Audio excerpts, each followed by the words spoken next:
the biggest thing I would say for successful lineout would be consistency. So consistency of your drill. So that's your jump, your lifts.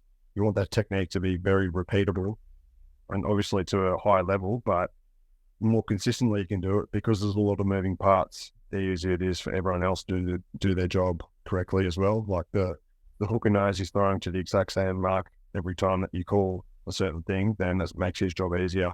He's not going to miss as much.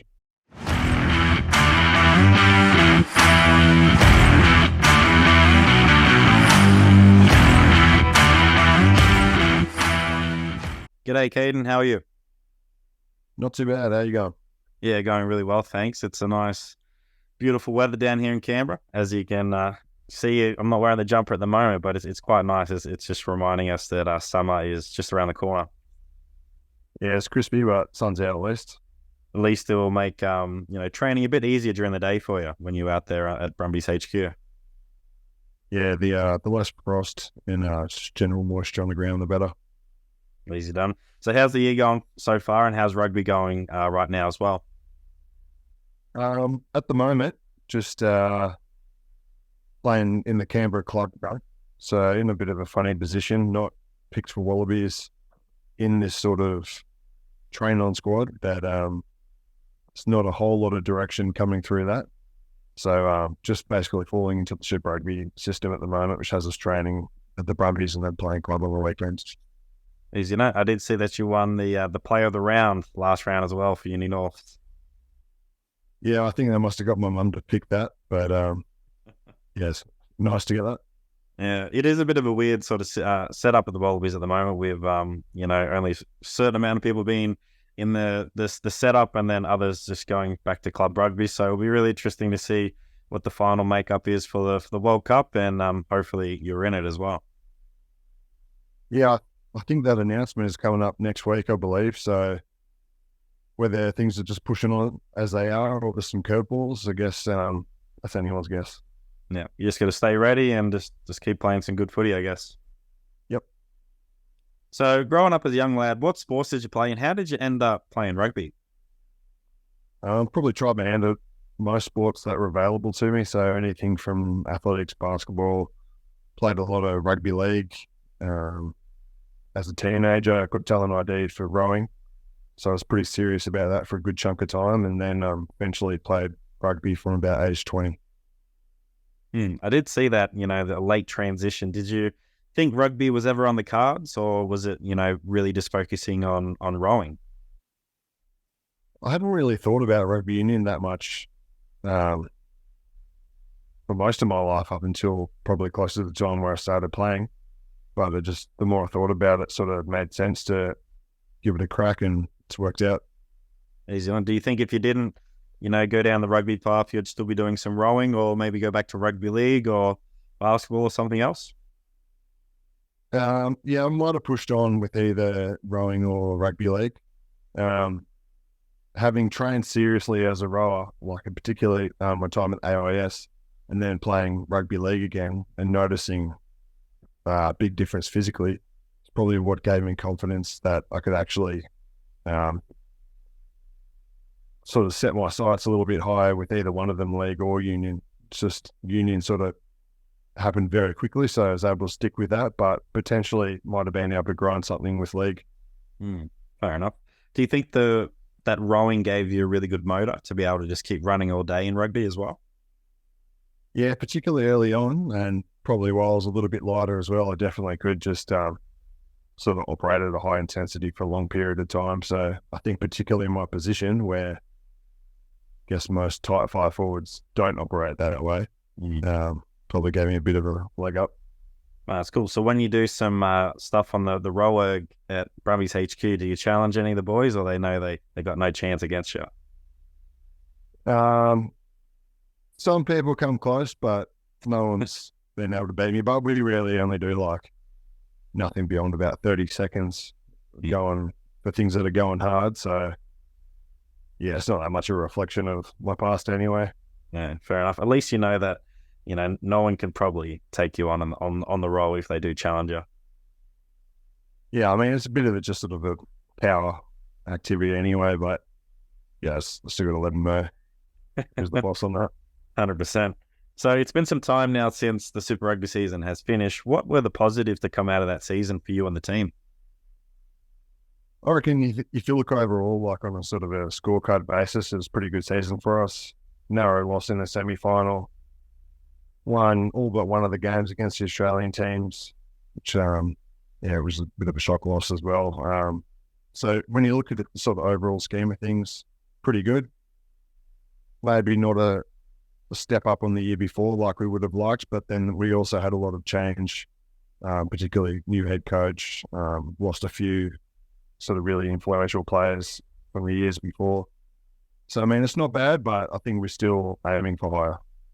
100%. There's definitely that, potential to go further on and, just show what you can do in the comp. Because I feel like, as a Brumbies fan, a supporter, it's just we just missed out, and we gave it our all on that Chiefs game, and it was really cool to see the boys just stand up and give everything to the Chiefs. And unfortunately, the Chiefs were just better that day. But there's definitely so much talent at Brumbies HQ, and it's really exciting times for the couple of games that are coming up on that sort of spring tour, and then for next year as well. Yeah, and even the guys who aren't part of that, there could be a few of us on this Australia A into Barbarians tour, so that's something to be excited about. But there's also a trip to Japan, so I think the Brumbies have had any sort of tour for a while, so that'll be a good experience. The guys in the squad and even guys pushing to get in the squad who will get to go on that. 100%. Those fringe players that get their first taste and first opportunity to impress and potentially get invited to a preseason at Brums. Yeah, that's it. And get a sort of a taste of what the sort of flow and structure of events like that are like. It's really exciting. I'm really glad they've put more initiative into the Australia A side as well, because we need that feeder and just that competition level just to be up there, so boys can just go straight into the Wallabies if needed for injury, or just, they're playing really good rugby. Yeah, and even just having playing rugby for the majority of the year in general, because just the sort of the setup we got at the moment, and probably like the last 10 or 15 years at least, I think too many guys who are professionals end up playing not a lot of football throughout the year, which probably the biggest thing that'll slow them down. 100%. So for next year in the Super Rugby, what areas are you looking to improve upon? I think we made a lot of change this year, particularly on sort of counter attack and other attacking opportunities. So it's probably one of our past criticisms was not having enough strings to our bow in attack, but I think we made a bit of growth out this year and look to progress that even further, particularly with Stephen Larkham as coach, who have a wealth of knowledge in that area. We've had 1 year with him so far, so look to take another big step up there. And should we expect some more tries from you as well in that? Maybe if they watch some of what John Ident highlights, but no, they're not. We'll have to wait and see. So when you look and talk about the Brumbies, for what comes to mind for me is just a dominant set piece. An area you dominate is the lineout. What are the keys to a successful lineout in your eyes? The biggest thing I would say for a successful lineout would be consistency. So consistency of your drill. So that's your jump, your lifts.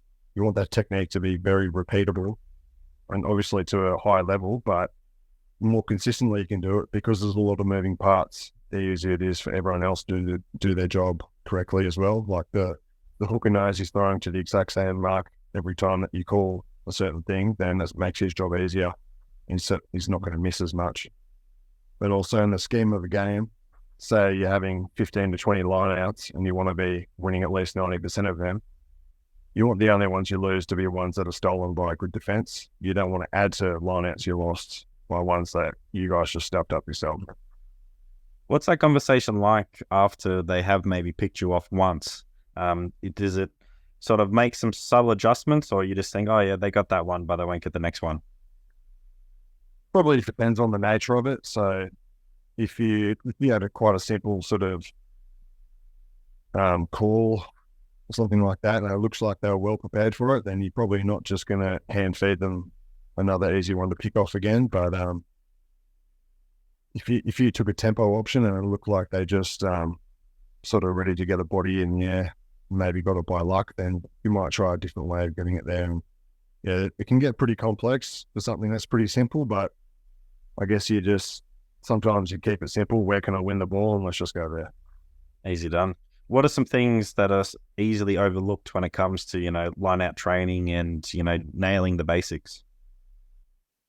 I think it can be just sort of simple parts of your technique that you might not think are important, such as like which foot you're getting close to as a lifter, which foot you're getting closer to the lifter. So we always want to have the inside foot, because from there you're less likely to tip the jumper into the line out. You're going to be in a better position to transition the maul, and it also keeps you better balanced to stop you from stepping away or getting pushed back when the jumper's in the air.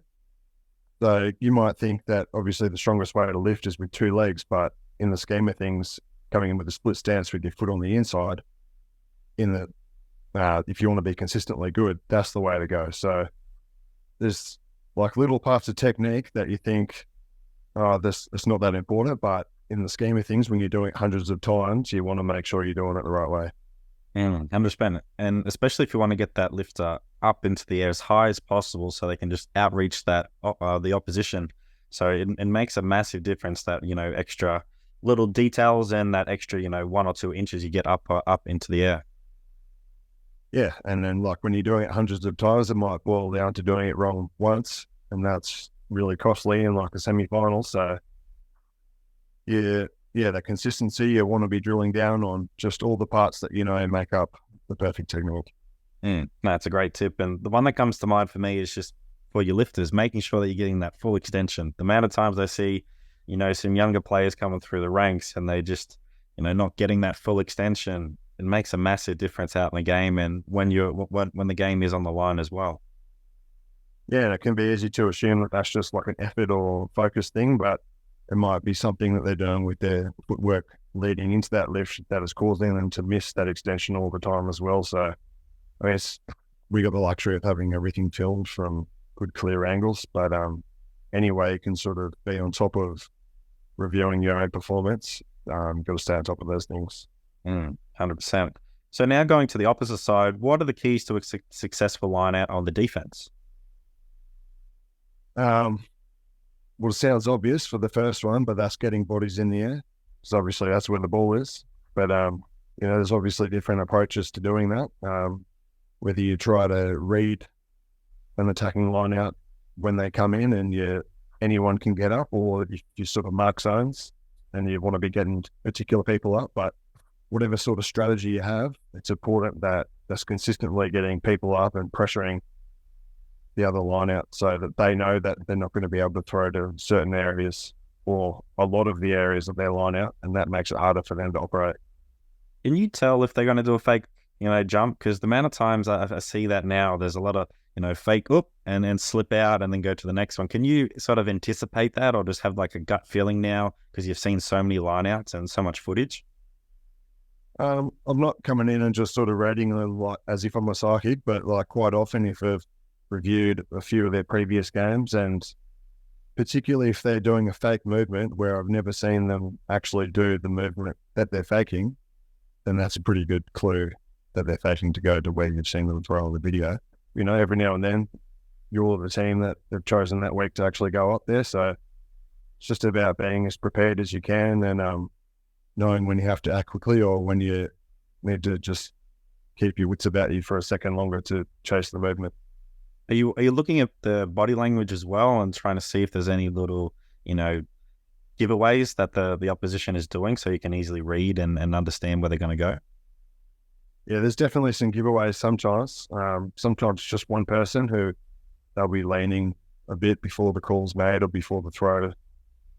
Yeah, some people are worse than that at others, so you can get a lot of tells of them. But generally it just comes down to what you prepared during the week and you're looking for a bigger picture. But yeah, sometimes it's just one person that's a bit of a giveaway.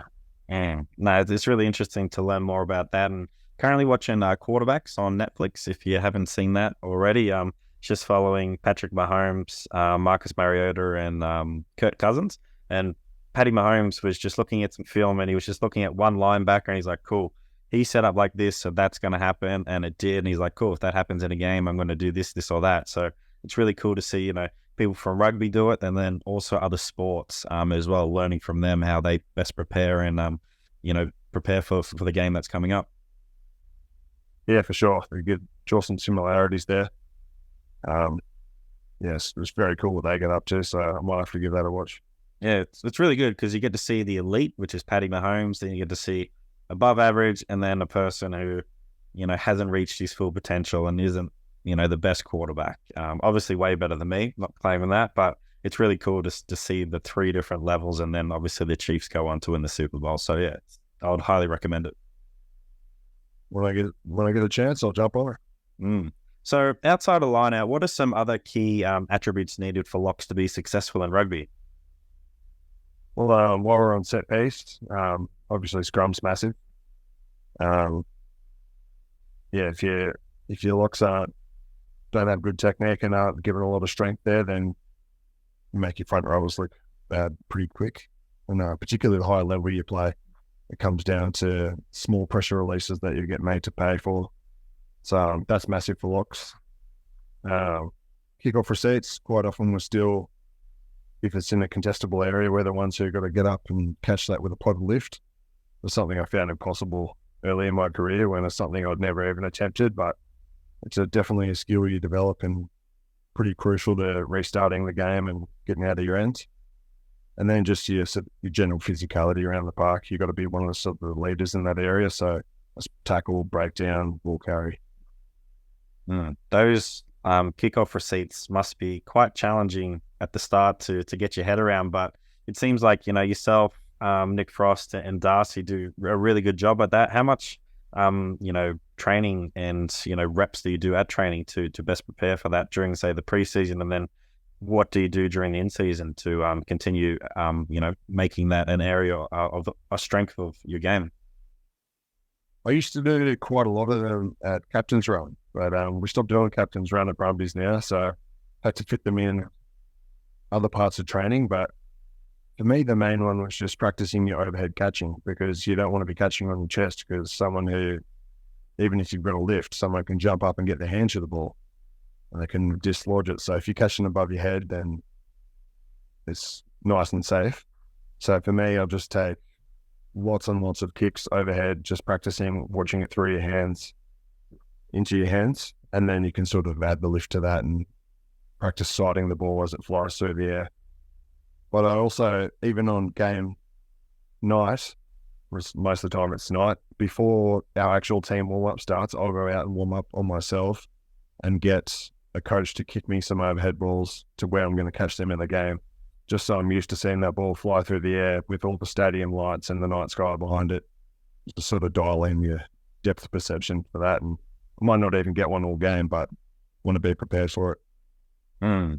It's definitely a skill that's sort of underrated, is practicing in the environment that you're going to be in. I've seen many different accounts. Even there was a really famous one of a ice hockey player. He was just sitting on the sideline, just in the arena by himself. He's got his stick in his hand and he's just anticipating where he's going to go and what he's going to do. But being in the environment and then, you know, practicing the skill, like you said, with the lights and the different environment, there might be some wind in there as well, is the best way to prepare yourself for that game. Yeah, I've always believed that. Even from like a rowing point of view, you go to a big regatta and set up your boat like the day before it starts, and just to do a few laps down the course, pretty slow, but you know, in your mind going through what stage of the race you're in and what you're going to be doing. There's probably some research out there for what that's doing in your brain, but you know, having sort of somewhat lived the experience already and then being able to sleep on it and rest on it, and then I reckon you're more prepared for when you actually got to do it at full noise. 100%. So what's your kicking ability like? Because if you can catch the ball overhead quite easily, you'd be, you know, a key for a ruckman in Aussie rules. I don't think it's that great. Probably the half of my kicks in my career have been kicking it out at full time when I've been the person with the ball, my hands at the hill. But besides that, nothing much intentional, certainly nothing planned. Could be a life after rugby. You retire, then just go down to your local Aussie rules club and become a full forward or a ruckman. Yeah, I think the circumstances that'll lead to my retirement probably don't lend well to running around an AFL field and kicking and jumping. Yeah, fair enough. So unfortunately, you have had some injuries and setbacks along your career. How have you overcome these injuries and got back on the field? Do you have any advice for rugby athletes out there? Well, I think the first part of it is that I was actually really lucky for a long time, probably from the time I started playing till 2020, so like 11 years. I hadn't actually missed like an in-season game from an injury. I'd had a shoulder operation, but sort of timed well with the off-season. And so I had quite a deep belief in my durability and a belief in my body to bounce back and cope with everything again. And then I sort of had an injury every year since then as well, but still managed to keep that belief based on the long period of time, and none of those injuries really being due to breakdown or overload. But I guess you just got to accept your situation when it happens and realize the work that you got to do in front of you is your rehab, and trust the people putting you through that, and just apply yourself, and hopefully you get out of it as soon as possible. And if it is good a shape, if not better than before you got injured. Oh, it's definitely good advice. And you just got to make sure that you also stay part of the team as well. So if you're doing your rehab stuff, try and do as much as that of that training with the team or next to the team as well. Did you end up doing that with your rehab training as well, trying to do everything that you could to get back there and do that next to the team as well? Yeah, I mean, you do that as much as you can. There's always an element of isolation because a lot of your rehab stuff is just you and the trainer. There's no real way to integrate that with the rest of the team, but you still watch a lot of training. You're still part of all the meetings, help review training. I mean, sometimes, especially when you're freshly injured, the last thing you want to do is just be immersed in all these things that you can't do. But you find the right balance, even if you need a little bit of help to find that, and make sure you don't become the weird isolated person all the time. So when did you start doing strength and conditioning? Was that during your time with rowing, or was it a little bit earlier or a bit later? Yeah, rowing would have been the thing that introduced me to it. Probably as a 14-year-old, I was going to the North Sydney PCYC, doing boxing and weights, sort of on alternate days. And then that changed to training at the Institute of Sport when I was still at Narrabeen. We'd use that gym, and basically our rowing coaches would act as our S&C as well. But looking back on it, it was all pretty good what we got from them. Just learning how to lift the weight and slowly putting more on it. Easy done. So it's a great way for to get introduced, and if you got some good coaches down there to introduce you to that, then you've obviously set yourself up for a good future as well. So how has strength conditioning made you a better rugby athlete as well? Well, the obvious thing is you got to be strong in this sport. So having a solid foundation in strength and conditioning is obviously the best way to get stronger. So particularly coming from a very leg strength based sport like rowing, a lot of squats, a lot of cleans, not necessarily that heavy like what you'd see in rugby players, but having a strong focus on working your legs is definitely something that lends itself to rugby, and I'm sure a lot of other sports as well. Is there anything you do in the gym that's sort of helped you become a better lock and, let's say, a line-out jumper and, more powerful in the scrums as well to help your front row? I think sort of my fondness for squats definitely helped that. So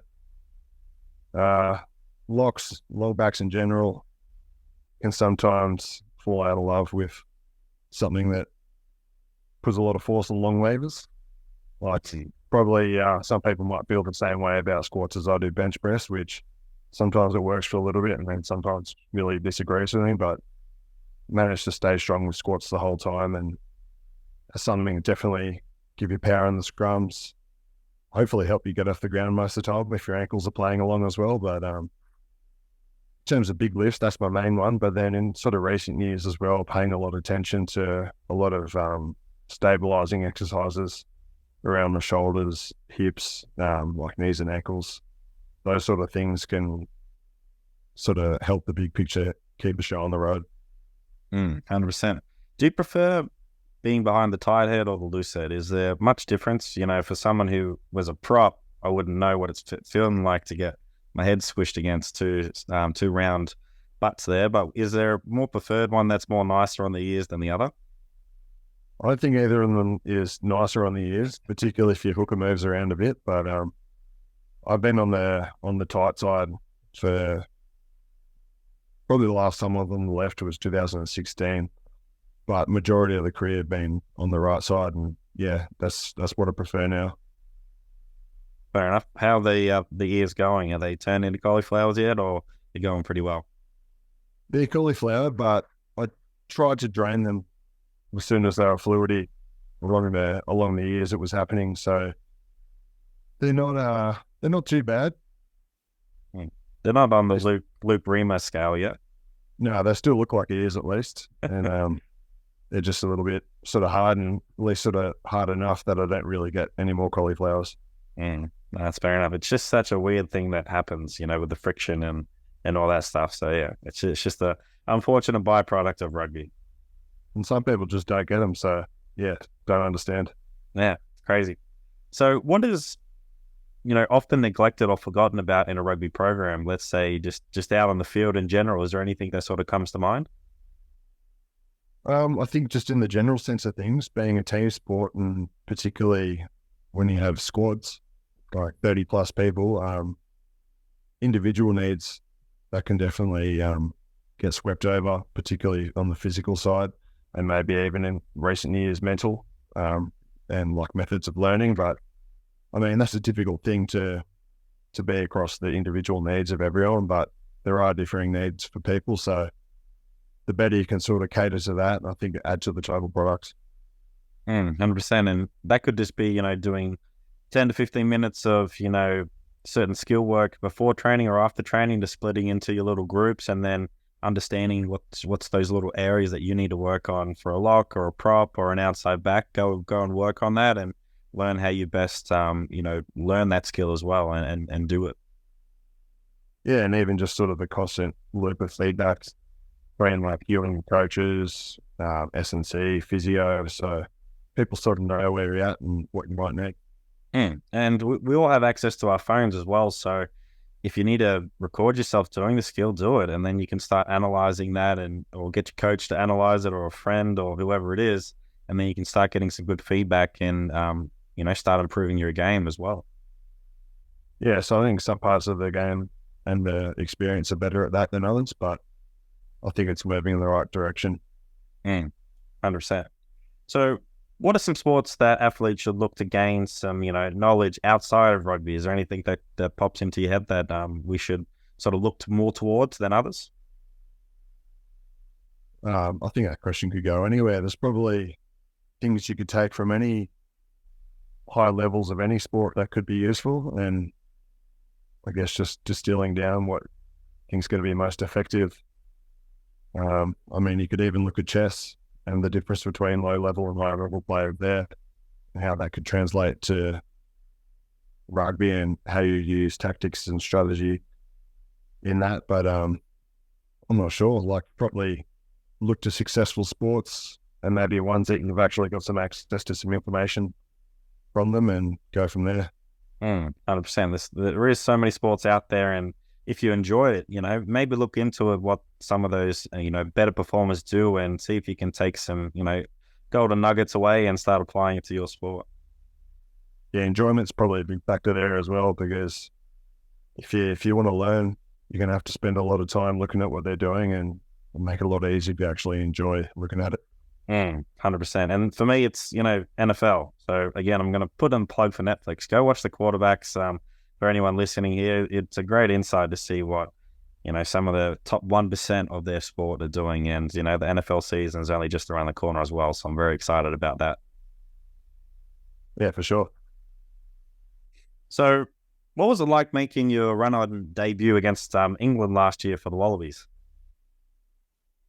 Yeah, it was a pretty good moment. I obviously a long period of time leading up to finally getting to debut the Wallabies.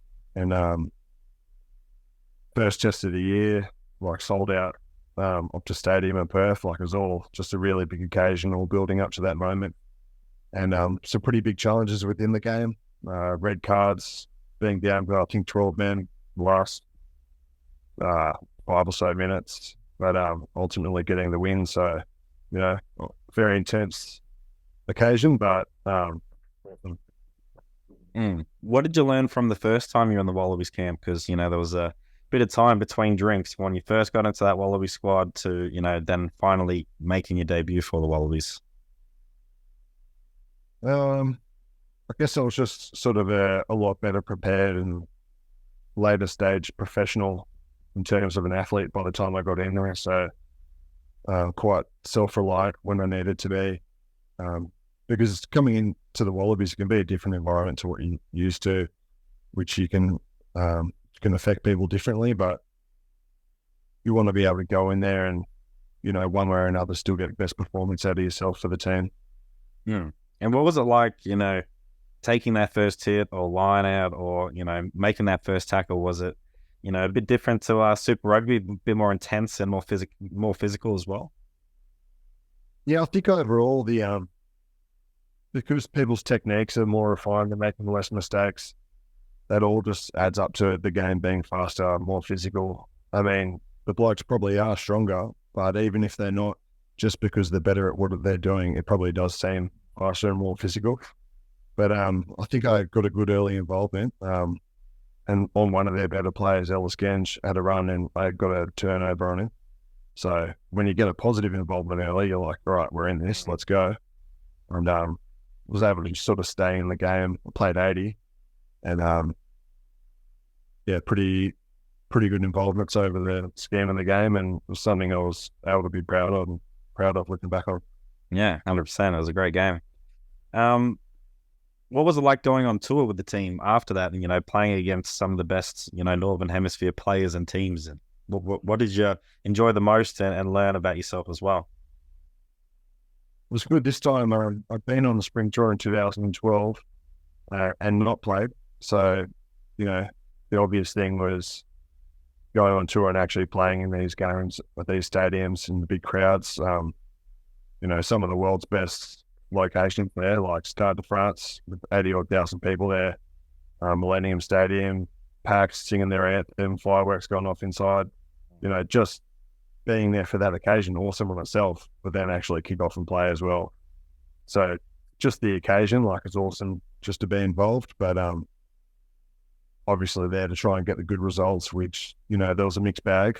We only won 2 games out of the 5 and a bit of the shock loss to Italy, but there was a lot of good there that, you know, a lot of work had gone into, but, you know, things have gone a little bit different this year from last year with the change of coaching and staff and all that. Hi everyone, we just want to take a quick break from this episode. We hope you're enjoying this episode so far and all the content we have produced. We appreciate all the support from our listeners and followers so far. If you haven't already, sign up to Elite Rugby SandC blog today. You'll find our website link in our bio below. Remember to like, subscribe, and share Elite Rugby SandC on all social media platforms to all your family and friends. Thanks again for all your support, and now back to the episode. Yeah, it's crazy how much, you know, not even 12 months, you know, just 4 or 5 months, how much has changed. But on that tour, it was really, you know, some good positive signs because, you know, there was quite a few injuries and players having to step up and take that opportunity. And I think we did. And, you know, only just losing to, you know, France and then, you know, just losing to Ireland, you know, they're regarded as 2 of the best teams in the world at the moment. Like there's so many positive signs and we're playing some players who, you know, were still gaining experience. So I think moving into this World Cup this year, you know, yeah, the results haven't been the way that we wanted to, but, you know, we still haven't reached our potential. There's still heaps of players that can come through and win us those games. And it's going to be interesting to see how we go in the World Cup. Yeah, it was a horrific injury toll. I think it's probably the worst I've seen of any team, including Super Rugby teams over the course of a whole season. So that was definitely a challenge for the team. And there were things that had been like worked on for more than just that last year. I think particularly around the breakdown and how you can pressure teams over the course of 80 minutes that were just starting to pay off. And because they're not easy to do to get a whole team on board, but they were the key reasons why we were able to stay in those games against France and Ireland, two of the best teams 1 and 2 in the world, was being able to actually pressure them over the course of a whole game and stop them playing the way they wanted to. But I'm not sure, because obviously there's a little bit of different strategy with the team going on now, and you're going to have to find the way they want to play very quickly. But, it's still a lot of the same blokes, so if they can find a way to play the way they want to play and, attack the world's best teams, then still a good chance for them. 100%. It's not too far away as well. It's come up pretty quick, so exciting times ahead. Yeah, I think I've still got the countdown timer on my phone. Was it 36 days still the first game? 36 days. That's not far away. No, that isn't. So when you do get some spare time during the week, what do you like to get up to? Spare time can evaporate pretty quickly with 2 kids. But there's a couple of things that I do. Like the dog needs a walk, so I don't like to walk. So I get on the electric skateboard because I've spent enough time running and walking at training. So getting the electric skateboard was least fun for me and probably more the dog's pace. And there's some good paths around Canberra that are away from the road, so I just let her off the leash and just get around it sort of 20, 25 k's an hour and tire the dog out a lot quicker than if I was walking. 100%. Sounds fun. Do you get into golf at all? Because there's quite a few Brumbies boys who love going out on the golf course and getting a few holes in. I have at times, and I was even hitting a few wiffle balls in the backyard, just trying to sort my swing out. But then I've had a couple of shoulder injuries that have just sort of put a pause on things, and then that makes me reluctant to go have a hit because I know how bad I'll suck after doing that. So it's a little bit of a cycle that keeps me out of it, but I've just got to force myself to get back most of it. Yeah, fair enough. So the next part, random questions. These are just ones that I've thought upon, and just quick, short answers. If you can, go off on a rabbit hole if you want to, if the question really intrigues you. But first one, who's going to be surprise team for this year's World Cup? Is there someone who's going to turn some heads?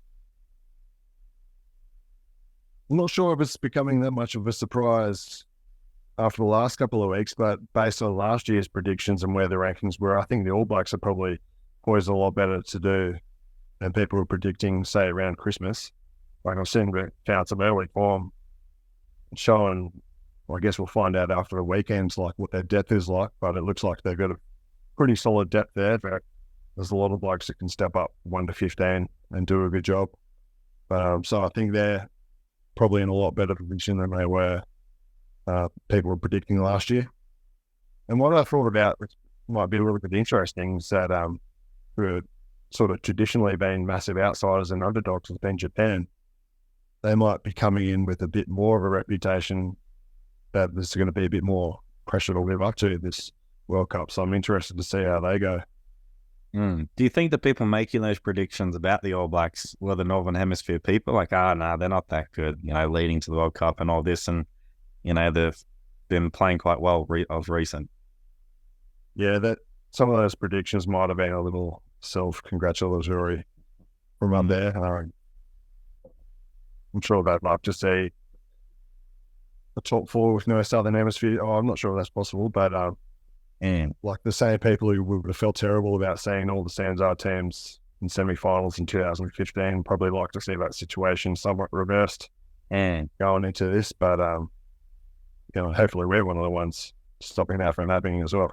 I think they just got to remember that only one Northern Hemisphere team has won a World Cup. When push comes to shove, Northern Hemisphere teams don't really stand up. It's always someone from the Southern that stands up and wins the title.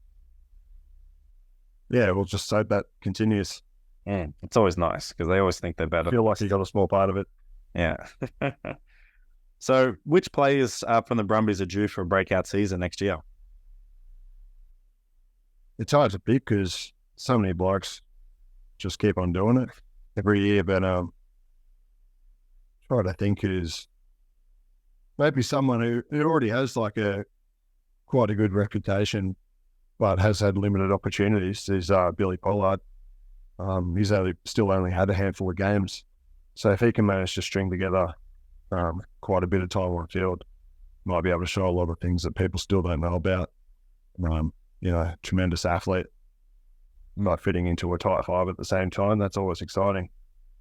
He is very underrated, and he's come on the scene and shown his skills and how fit and fast he is. I remember just seeing him the first time in the John O'Den Cup, and I was like, that's a hooker. Like, geez, he was running down the sideline, beating some of the back. So he's a ridiculous athlete, and it's going to be cool to see what he learns from going overseas, and where Noah is as well over there. Just getting some time over there, learning from some different people in a new competition. So it'll be really cool to see what they bring back.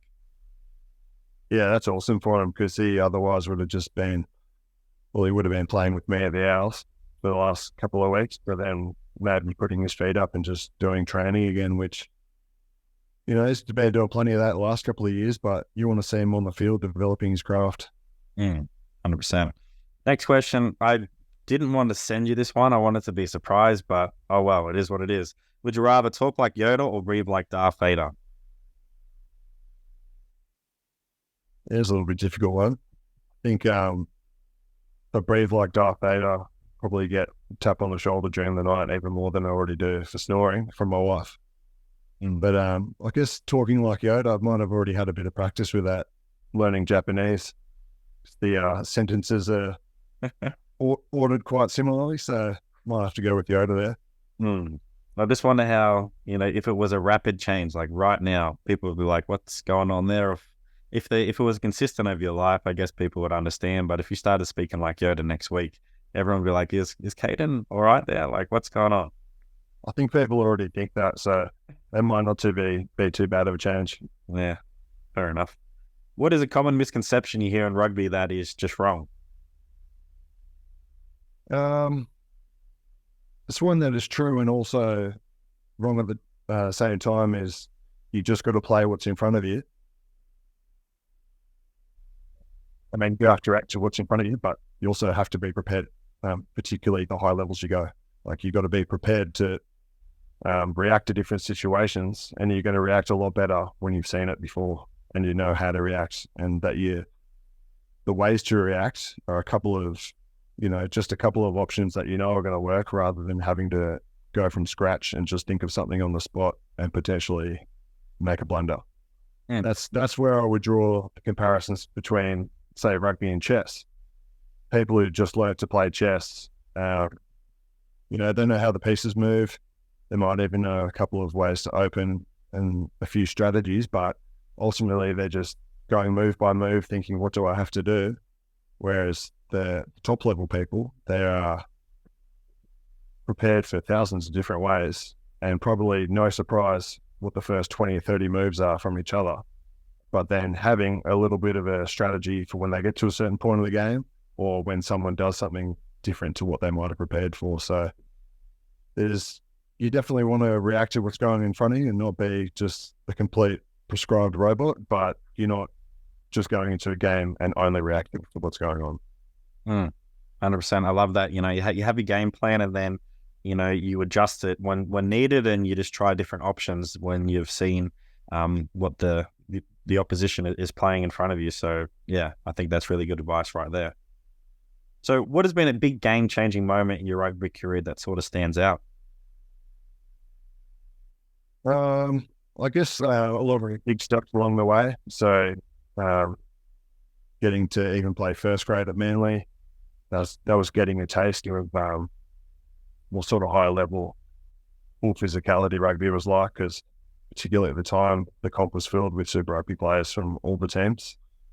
And then going to Super Rugby with the Rebels, just that sort of day in, day out life as a full-time professional. And then even sort of some of the not so good times. So when you start getting not picked for teams, and how you're going to react to that, and how you keep propelling yourself as a professional forward. I mean, there's lots of moments throughout your career that get questions after you and see what you're made of. 100%. So if you could have a gigantic billboard anywhere with anything on it, what would you say, and why would you say it? Or just to anyone? to anyone, millions or billions of people out there, they're seeing your message. What would you put on it, and why would you have that message on there? I don't know, if we're on a billboard by the side of the highway or something, we put it next to the fast lane and say, hurry up or get out of the way. But yeah, not sure, just maybe, be reliable. Be reliable. People at any level of society. So that helps yourself and helps the people around you. Drive fast, but obviously be safe, and just be reliable. Easy done. Yep. If you could recommend, any 3 books, what would you recommend to people out there? Well, sort of probably mostly been non-fiction for a while. A few through Audible as well, so get through some in the car. It's one that's been a bestseller for a long time. I reckon David Goggins' first book, particularly on the Audible, because they do basically a mini podcast in between chapters. And I mean, he's got some good messages, but it's just even just getting to know this character himself, it's quite entertaining, and obviously some great lessons to take out of it. What else?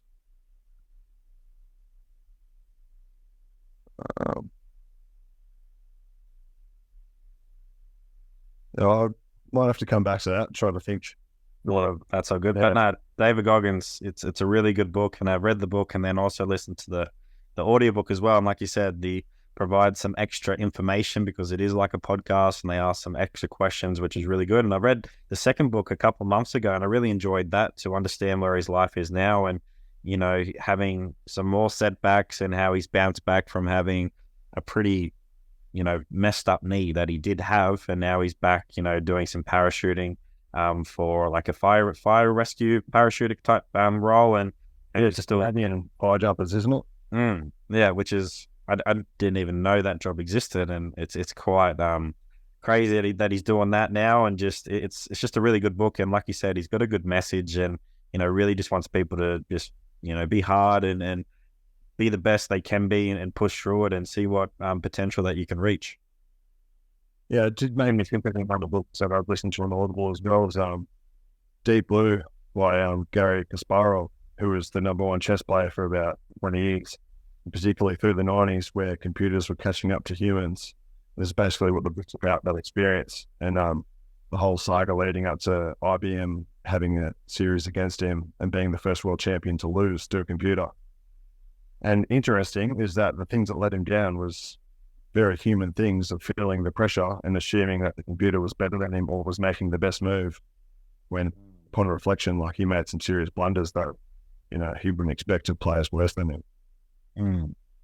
That is a really good insight right there. Might have to check that book out. And are you any decent at chess as well, since you've got a bit of a fascination about it? I was going hard at it for a little bit.